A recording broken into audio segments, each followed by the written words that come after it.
Kim, my old mate, I was just about to start this and Sarah told me to hold my camera up higher so that I didn't have double chins and look older than you. But look, I'm going to do this in multiple bits and splice them together, so there's hopefully going to be some varied scenery rather than my boys' coats on the chair behind me. But imagine that. Kim, what would I have done without your companionship, your succour, your brave ideas, your mad French driving since 1982? Got a pause for thought for that. 1982.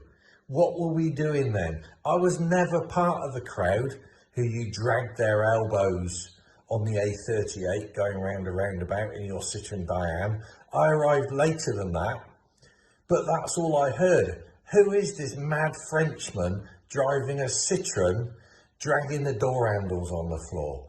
Ponder that for a minute while I go and change the scenery and do another splice of this really important message.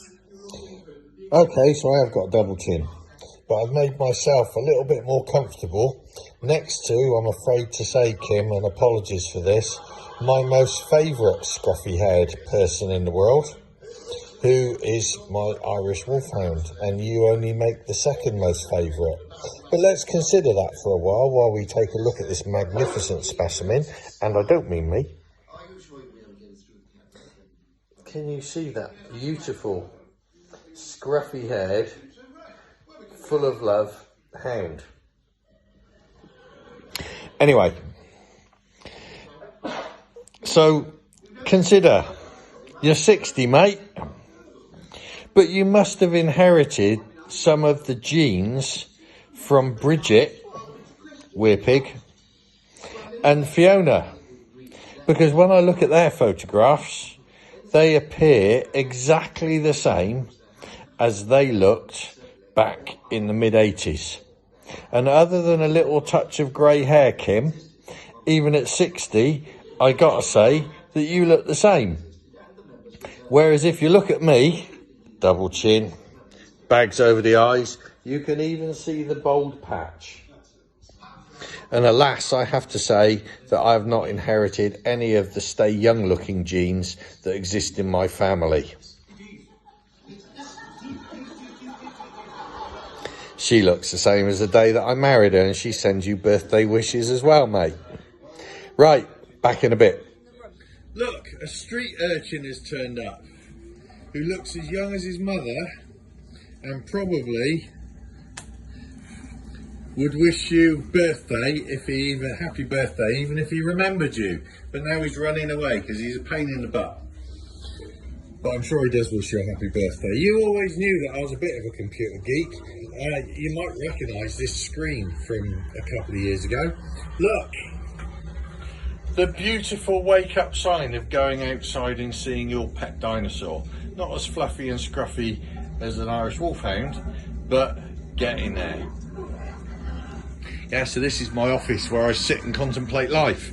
A skill that I was taught by observing you and talking to you on the many occasions that I visited Birmingham. I could not have developed that skill and that passion for contemplation, even over a neat shot of gin, without knowing you for the best part of 40 years. So here I am, sat in front of my cosy fire, doing my contemplating and thinking on all those different times that we've had. Sorry about the kids making weird noises in the background.